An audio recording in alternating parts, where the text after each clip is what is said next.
আসসালামু আলাইকুম। BD rail enjoy YouTube channel এবং নারায়ণগঞ্জ এক্সপ্রেস ফেসবুক পেজ থেকে যারা দেখছেন সবাইকে জানাচ্ছি স্বাগতম। সরাসরি পদ্মা রেল লিঙ্ক প্রজেক্টের নতুন একটি আপডেট নিয়ে আপনাদের মাঝে আমি হাজির হলাম। আজকের আপডেটে আপনাদের দেখানোর চেষ্টা করব সায়দাবাদ রেলগেটের কাজের সর্বশেষ অগ্রগতি। ভিডিওটি না টেনে পুরোপুরি দেখবেন। এখনও যারা বিডি রেল এনজয় ইউটিউব চ্যানেলটি সাবস্ক্রাইব করেননি অবশ্যই বিডি রেল এনজয় ইউটিউব চ্যানেলটি সাবস্ক্রাইব করে দিবেন। আর যারা নারায়ণগঞ্জ এক্সপ্রেস ফেসবুক পেজ থেকে দেখছেন অবশ্যই নারায়ণগঞ্জ এক্সপ্রেস ফেসবুক পেজটি ফলো করে দেওয়ার জন্য অনুরোধ রইল। পাশাপাশি আমাদের নতুন একটি Instagram account BD rail enjoy নামে আমরা চালু করেছি, আপনারা সেখানেও ফলো করে আমাদের সঙ্গে যুক্ত থাকতে পারেন।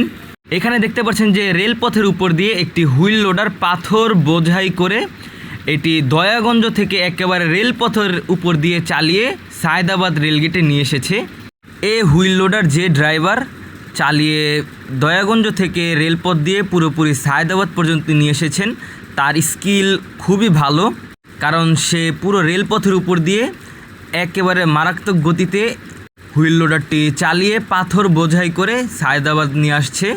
আর এই পাথরগুলো একেবারে সায়দাবাদ যে রেলগেট রয়েছে সেই রেলগেটের উপরে ফেলা হচ্ছে। আপনারা সকলেই জানেন যে পদ্মা সেতু রেলপথের মধ্যে শ্যামপুর থেকে একেবারে কমলাপুর পর্যন্ত প্রায় 5.5 কিলোমিটার কিংবা 5 কিলোমিটারের মতো অংশে বেশ কয়েকটি রেলগেট রয়েছে, যার মধ্যে শ্যামপুর বড়ইতলা রেলগেট এবং জুরাইন রেলগেটের কাজ পুরোপুরি সম্পন্ন করা হয়েছে। আর এখন সায়দাবাদ রেলগেটেও শুরু হয়েছে রোড কার্পেটিংয়ের কাজ। সাধারণত রেলপথের উপরে রোড কার্পেটিং করতে অনেকটা কঠিন বা জটিল সাধ্য ব্যাপার, কারণ রেলপথটিকে পুরোপুরিভাবে তৈরি করে পরবর্তীতে রোড কার্পেটিং করতে হয়, আর সেই কাজই করা হচ্ছে এখন।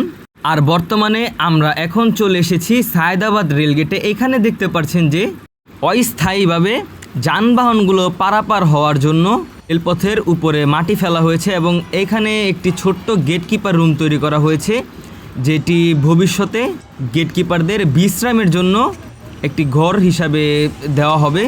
এবং আমরা এখন পার হচ্ছি সায়দাবাদ যে রেলগেটটি রয়েছে সেই রেলগেটের অংশে। আর এইখানে মোট 3টি ডুয়েল গেজ মেন লাইন রয়েছে, আর 3টি ডুয়েল গেজ মেন লাইনের মধ্যে বর্তমানে এখন যেটি চলমান রেলপথ রয়েছে সেই চলমান রেলপথের কাজ করা হচ্ছে। আর এখানে চলমান রেলপথ বলতে বোঝানো হয়েছে যে গ্যান্ডারিয়া থেকে কমলাপুর পর্যন্ত দীর্ঘ 3.5 কিলোমিটার যে সিঙ্গেল ডুয়েল গেজ রেলপথ দিয়ে ট্রেন চলাচল করে, এইটাই হচ্ছে সেই সিঙ্গেল ডুয়েল গেজ রেলপথ। যেহেতু এখন রোড কার্পেটিং করা হবে, তাই তার পূর্বে এখানে পাথর বিছিয়ে পরবর্তীতে তার উপর বিটুমিন দিয়ে পরবর্তীতে রোড কার্পেটিংয়ের কাজ সম্পন্ন করা হবে। তো আপনারা দেখতে পাচ্ছেন যে ভেকু এনে রাখা হয়েছে। এইখানে যে মাটিগুলো সরানোর কাজ সেটি ভেকুর মাধ্যমে করা হয়ে থাকে। আর সায়দাবাদ ফ্লাইওভারের নিচে মাঝখানে যে সড়কটি রয়েছে এখন আপাতত এটি ডিভাইডার তৈরির কাজ করা হচ্ছে। আর মাঝখানে আপনারা দেখতে পাচ্ছেন যে এখন দয়াগঞ্জ থেকে হুইল লোডারের মাধ্যমে পাথর রেলপথের উপর দিয়ে চালিয়ে নিয়ে এসে এখন মাঝখানে যে রেলপথ রয়েছে সেই রেলপথে ফেলার কাজ করছে। এবং এখানে আপনারা যে রেলপথটি দেখতে পাচ্ছেন এটা হচ্ছে পদ্মা সেতু রেলপথ, আর মাঝখানেরটি হবে ঢাকা নারায়ণগঞ্জ সেকশনের ডুয়েল গেজ রেলপথ।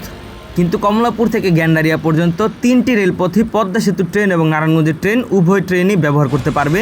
আর এখন আপনারা দেখতে পাচ্ছেন সায়দাবাদ ফ্লাইওভারের নিচে সায়দাবাদ থেকে টিকাতলি যাওয়ার যে অংশ, এখানকার ডিভাইডারের কাজ অলরেডি সম্পন্ন করা হয়েছে। এখন রোড কার্পেটিংয়ের কাজ বাকি রয়েছে। এখানকার যে ডিভাইডার তৈরি করার কাজ এটি সম্পন্ন পুরোপুরিভাবে হলেই রোড কার্পেটিংয়ের কাজ শুরু করবে পদ্মা সেতু রেল সংযোগ কর্তৃপক্ষ। আর ভিডিওটির একেবারে বাঁদিকে যে রাস্তাটি রয়েছে আপাতত সেটির কাজ এখনও শুরু হয়নি, সেটির কাজ পরবর্তীতে শুরু করা হবে। এখন শুধু যানবাহন চলাচলের জন্য এটিকে চালু করে রাখা হয়েছে, যেটি ভবিষ্যতে আটকে এই অংশেও রোড কার্পেটিং করা হবে। আর টিকাতলি থেকে সায়দাবাদমুখী যে সড়কটি রয়েছে এইটির রোড কার্পেটিংয়ের কাজ অলরেডি সম্পন্ন করে ফেলা হয়েছে কয়েকদিন আগেই। অলরেডি সেটিকে এখন যানবাহন চলাচলের উপযোগী করে সেটি খুলেও দেওয়া হয়েছে এবং যানবাহনগুলো নির্বিঘ্নে এই সায়দাবাদ রেলগেট অতিক্রম করে যেতে পারছে। আপনারা লক্ষ্য করলেই দেখতে পাবেন এখানকার যে রোড কার্পেটিং করার কাজ সেটি পুরোপুরি সম্পন্ন করা হয়েছে এবং উভয় পথেই এরকমভাবে রোড কার্পেটিং করে দেওয়া হবে। পরবর্তীতে যখন এইটার কাজ পুরোপুরিভাবে সম্পন্ন হবে তখন সায়দাবাদ রেলগেট অতিক্রম করতে আর কোনো বাধা থাকবে না।